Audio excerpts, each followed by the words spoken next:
खरं म्हणजे आपण जर बघितलं तर विशेषतः हे सरकार जे आहे हे आणि 2014 पासूनच आपण एक नेहमी प्रयत्न केला की कुठल्याही परिस्थितीमध्ये निधी वाटपामध्ये असमतोल येऊ नये, विदर्भ मराठवाड्यावर अन्याय होऊ नये।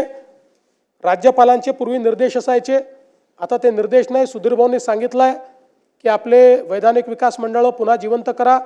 आपला प्रस्ताव केंद्रात गेलाय, आम्ही पाठपुरावा करतोय, ते जिवंत करू।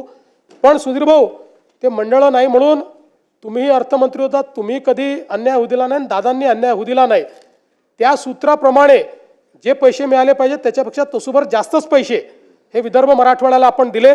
आपण जर बघितलं तर विदर्भाला 23% पैसे देणं गरजेचं होतं, त्याऐवजी आपण विदर्भाला 25.85% दिलेले आहेत।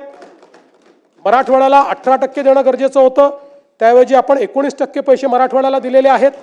त्यामुळे कुठेही अन्याय हा विदर्भ मराठवाड्यावर या सरकारमध्ये होणार नाही, हे देखील या निमित्ताने मला आपल्या लक्षात आणून द्यायचं आहे।